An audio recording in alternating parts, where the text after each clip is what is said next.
लेकिन उससे पहले इस वक्त की बड़ी खबर आपको बता दें। आज अखिलेश सरकार ने एक मीटिंग बुलाई थी, एक बैठक बुलाई थी और इस मीटिंग में योगी सरकार पर जमकर निशाना साधा अखिलेश ने। उन्होंने कहा कि झांसी में मेट्रो कब चलेगी, उनके अधिकारी झाड़ू लगाते हुए अच्छे दिखाई देते हैं। मुझे शुद्धिकरण से दुख नहीं है कि देखिए 5KD का अगर शुद्धिकरण हुआ है, मुझे कोई दुख नहीं है उसका। मैं केवल इतना जानना चाहता हूं, हमने 3 मोर पता नहीं कहां से आ गए थे। वो हो सकता है वो चिड़ियाघर से आ गए हों, वो अपने आप वहां आ गए थे। वो 3 मोरों का स्वास्थ्य कैसा है, खाना पीना चल रहा है कि नहीं चल रहा है, क्योंकि हम तो उनके लिए अलग से खाना इंतजाम करते थे। ये शुद्धिकरण वालों ने शायद मोर के लिए कुछ किया है कि नहीं किया है। सुना है गाय आने वाली हैं, बछड़ा आने वाले हैं, तो हमारे मोर का भी ख्याल रखना। 3 मोर हैं हमारे, और याद रखना फायर ब्रिगेड में गंगा जल भरा जाएगा। मैं नहीं, मैं तो आपने जो पूछा उसी का जवाब दिया मैंने। अपोजिशन कौन होगा समाजवादी पार्टी से, कुछ बातचीत हुई? वो बाद में आपको अखबार के माध्यम से पता लग जाएगा, मैं आपको सूचना दे दूंगा। ईवीएम पे मैंने कहा कि पूरी जानकारी हम कर रहे हैं और जगह जगह से हमें सूचनाएं मिल रही हैं कि ईवीएम या वोट को लेकर के लोगों के अंदर शक है। और मैंने पहली प्रेस में भी इसी बात को कहा था कि अगर बहुजन समाज पार्टी या और दल ये कहते हैं कि ईवीएम में बड़े पैमाने पर बेईमानी हुई है, तो इसमें चुनाव आयोग को और इलेक्शन कमीशन को जांच कराने में क्या दिक्कत है। हम तो ये भी कहते हैं कि वीवीपीएटी जो फतेहपुर में लगाई गई थी, वहां पर भी लगाने का कहा था कि लगी नहीं मशीन। आप बताइए, ईवीएम के साथ वीवीपीएटी लगाने का फैसला था वीवीपैट का, लेकिन वहां नहीं लगाई गई। इसका दोषी कौन है? कई गांव ऐसे हैं जहां हमने कहा है कि बूथों पर हम उन लोगों से एफिडेविट लेंगे। और सीधे आपको ले चलेंगे रामलीला मैदान, जहां पर इस वक्त बीजेपी अध्यक्ष अमित शाह कुछ बोल रहे हैं। कलकत्ता के अंदर भी जाकर एडवर्टाइज करी, हाई कोर्ट ने फटकार लगानी पड़ी।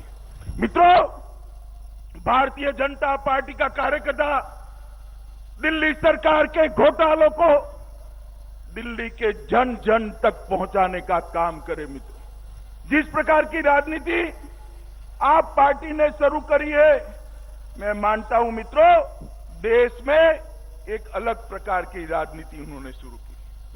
अभी यहां आने के पहले मैं देख रहा था, मुख्यमंत्री जी प्रेस ले रहे थे।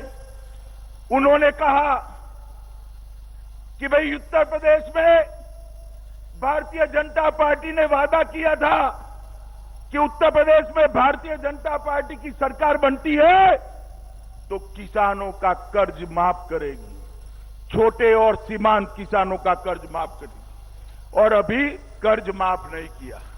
मित्रों, उत्तर प्रदेश में तो भारतीय जनता पार्टी की सरकार बने हुए अभी 1 सप्ताह भी समाप्त नहीं हुआ और केजरीवाल जी हमारा अकाउंट मांग रहे हैं। श्रीमान केजरीवाल, आप चिंता मत करिए, उत्तर प्रदेश में भारतीय जनता पार्टी की सरकार है। हमने जितने वादे किए हैं, एक एक वादे को चुन चुन कर समाप्त कर फिर से मैंडेट के लिए जाने वाले हैं। आपको चिंता करने की जरूरत नहीं है, मगर आपके 2.5 साल समाप्त हो गए हैं और आपने दिल्ली की सरकार जनता के सामने जो वादे किए थे, मैं आपका अकाउंट तो नहीं मांगता, क्योंकि हिसाब तो इससे मांगते हैं जो जिम्मेदार होता है। मगर मैं आपको याद दिलाना जरूर चाहता हूं, 500 स्कूल नए बनाने की आपने बात करी थी, एक भी स्कूल नहीं बना। 29,000 प्राध्यापकों को लेने की बात करी थी, कुछ नहीं हुआ। 20 नए डिग्री कॉलेज बनाने का वादा था, एक भी नींव नहीं रखी गई। 3 नए ITI बनाने थे, 5 नए पॉलिटेक्निक बनाने थे, कुछ नहीं हुआ। यूनिफाइड ट्रांसपोर्ट अथॉरिटी बनानी थी, कुछ नहीं हुआ। महिलाओं की सुरक्षा के लिए 3 पेज भरकर वादे किए थे, 3 लाइन भी नहीं करी आपने, 3 लाइन भी नहीं करी। मित्रों, 900 प्राइमरी हेल्थ सेंटर नए खोलने थे, कुछ नहीं हुआ। 30,000 अस्पताल में नए बेड बढ़ाने थे, कुछ नहीं हुआ। सुपर स्पेशलिटी अस्पताल की सेवाएं अपग्रेड करनी थी, कुछ नहीं हुआ। 60 करोड़ का आवंटन करने के बाद भी आम आदमी कैंटीन बनाने वाले थे, कहीं पर दिल्ली वालों को कैंटीन नजर में नहीं आती है। 2 लाख पब्लिक टॉयलेट्स बनाने थे। आप जरा केजरीवाल जी 2 लाख छोड़ दीजिए, 2000 का हिसाब दे दो तो भी दिल्ली की जनता को लगेगा कुछ तो किया है।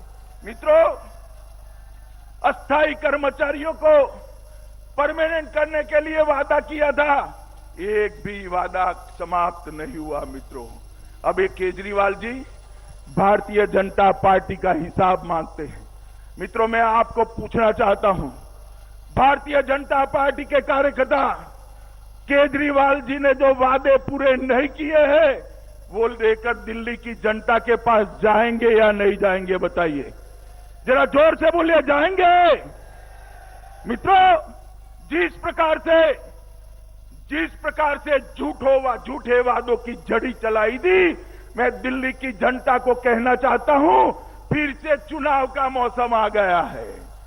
जब चुनाव का मौसम आता है तब केजरीवाल जी वादों की झड़ी बरसा देते हैं और चुनाव के बाद उनको दिल्ली वाले ढूंढते हैं तो कभी पंजाब मिलते हैं, कभी गोवा मिलते हैं, कभी गुजरात मिलेंगे, कभी उत्तर प्रदेश मिलेंगे, कभी नॉर्थ ईस्ट में मिलेंगे और जहां जहां गए वहां वहां हारने का रिकॉर्ड बनाकर आए। मित्रों, चुनाव हारने का रिकॉर्ड बनाकर आए, चाहे वो लोकसभा का चुनाव हो, चाहे पंजाब का हो, चाहे और कहीं लड़े हो, महाराष्ट्र का चुनाव हो, हर जगह पे हारने का रिकॉर्ड ये केजरीवाल सरकार ने बना है। मित्रों, सबसे बड़ी बात है, उन्होंने कहा था कि हम साफ सुथरा शासन देंगे, कानून और व्यवस्था ठीक करेंगे। अब कानून और व्यवस्था तो उनके हाथ में नहीं है। केजरीवाल जी, कानून और व्यवस्था ठीक करना छोड़ दो, आपके विधायकों को अगर संभाल कर रखो तो भी दिल्ली की जनता पर बहुत बड़ी मेहरबानी हो जाएगी, बहुत बड़ी मेहरबानी हो जाएगी। उनके एक पूर्व कानून मंत्री है, वो फर्जी डिग्री के मामले में धरे जाते हैं, महिला कल्याण मंत्री रेप के मामले में धरे जाते हैं और आशुतोष जी उनकी तुलना गांधी जी से करते हैं। मित्रों, उनके खाद्य मंत्री रुश्वत लेते हुए पकड़े जाते हैं। ये सूची कोई 1, 2, 3 की नहीं है, 13 विधायकों पर, आप पार्टी के 13 विधायकों पर सरकार बनने के बाद एक के बाद एक क्रिमिनल केस हुए हैं। मित्रों, 13 विधायक पर। राजनीति के अंदर परिवर्तन की बात करते थे, सूचिता लाने की बात करते थे, क्रिमिनलाइजेशन खत्म करने की बात करते थे। आज उनके 13 विधायक एक के बाद एक क्रिमिनल केस में फंसे हैं, मगर केजरीवाल जी दिल्ली की जनता को जवाब नहीं देते हैं। मैं उनको कहना चाहता हूं, केजरीवाल जी वादों की छोड़िए, ये 13 विधायक पर जो क्रिमिनल केस हुआ है, जरा भी शर्म बची है तो एमसीडी के चुनाव में प्रचार करने के पहले ये 13 विधायकों के लिए दिल्ली की जनता को जवाब देना चाहिए। केजरीवाल ने जरा भी शर्म बची है तो आप पार्टी की सरकार के द्वारा जो भ्रष्टाचार हुआ है उसकी न्यायिक जांच कराने के लिए उन्होंने घोषणा करनी चाहिए। मित्रों, मगर वो नहीं करेंगे, फिर से वादों की झड़ी बरसाएंगे और अभी यूपी के भारतीय जनता पार्टी की सरकार का हिसाब मांगते थे। भैया केजरीवाल जी, यूपी की भारतीय जनता पार्टी की सरकार तो अभी अभी बनी है, 1 सप्ताह हुआ है, मगर मैं कहना चाहता हूं, भारतीय जनता पार्टी में जो कहते हैं वो करते हैं। जब 2014 का चुनाव था मित्रों, तब प्रधानमंत्री जी ने देश के सामने कई सारी बातें करी थी और मुझे कहते हुए गर्व है कि प्रधानमंत्री जी के नेतृत्व में वो सारी बातें आज समाप्त होने की दिशा में जा रही है। और केजरीवाल जी, आप सुन लीजिए, 2019 में हम जब जनता का मैंडेट लेकर जाएंगे, हमारा घोषणा पत्र हाथ में लेकर जाएंगे और एक एक वादों का हिसाब इस देश की जनता को देंगे। इसको कहते हैं सुचितावादी राजनीति। मित्रों, हमने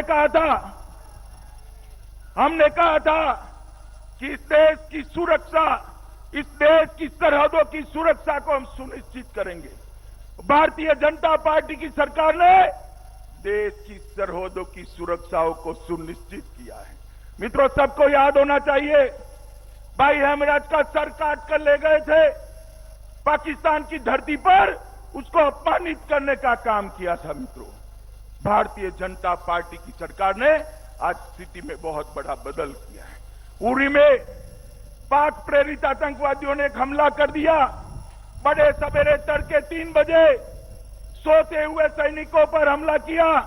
12 जवान जिंदा जल गए। सोते हुए जवान, उनको लड़ने का मौका भी नहीं दिया, वो जवान जिंदा जल गए। पूरा देश हताश था, निराश था, गुस्से में था। उनको लगा अब क्या हो सकता है, प्रधानमंत्री जी का स्टेटमेंट आ जाएगा और 2 राजनयिकों को वापस भेज देंगे और क्या होगा। मगर मित्रों, इस बार कांग्रेस की सरकार नहीं थी, यूपीए की सरकार नहीं थी, भारतीय जनता पार्टी की सरकार थी और भारतीय जनता पार्टी के प्रधानमंत्री नरेंद्र मोदी की सरकार थी। 10 दिन इसी रैली पर वापस लौटेंगे, लेकिन फिलहाल वक्त एक छोटे से ब्रेक का हो चला है। देखते रहिए आज तक। एक बार फिर से रुक करेंगे रामलीला मैदान में अमित शाह की रैली का। साथ झगड़ा न करे, केंद्र सरकार के साथ पॉलिटिकल कारणों से झगड़ा न करे, विकास के लिए सहयोग लेकर दिल्ली का विकास करे। मित्रों, दिल्ली में हमारा सबसे पुराना काम, जनसंघ के समय से सबसे पहले अगर कोई म्युनिसिपल कॉर्पोरेशन जीते थे तो दिल्ली का म्युनिसिपल कॉर्पोरेशन हम जीते थे। मित्रों, आप मुझे बताइए कि इस चुनाव के अंदर तीनों कॉर्पोरेशन भारतीय जनता पार्टी के कार्यकर्ता जीत कर आएंगे क्या? जरा जोर से बोले, जीतेंगे? आप संकल्प करते हो? मोदी जी के नेतृत्व में देश में जो विकास यज्ञ चल रहा है, इसमें दिल्ली भी जुड़ेगा। दिल्ली में अपना विजय रथ आगे बढ़ेगा। कॉर्पोरेशन के चुनाव में हम भाजपा के लिए हर प्रत्याशी को जिताने के लिए प्रयास करेंगे, घर घर जाएंगे, भाजपा का संदेश पहुंचाएंगे, मोदी जी का संदेश पहुंचाएंगे। और मित्रों, जब एमसीडी चुनाव में भारतीय जनता पार्टी की जीत होगी, मैं आपको इस बात का विश्वास दिलाना हूं, अगली सरकार भी दिल्ली में भारतीय जनता पार्टी की होगी। मित्रों, तो मेरे साथ फिर से एक बार सभी कार्यकर्ता, दूर दूर नजर न पहुंचे तक कार्यकर्ता खड़े हैं। सभी कार्यकर्ता दोनों हाथ उठाकर, मुट्ठी भींचकर, बुलंद आवाज से विजय के संकल्प के साथ बोलिए, भारत माता की, भारत माता की, भारत माता की। केजरीवाल सरकार पर निशाना साधते हुए अमित शाह ने कहा कि उनके 13 एमएलए पर आपराधिक मामले चल रहे हैं। पहले अपने एमएलए संभालें, उसके बाद आगे की सोचें। बहरहाल वक्त एक ब्रेक का हो चला है, देखते रहिए आज तक।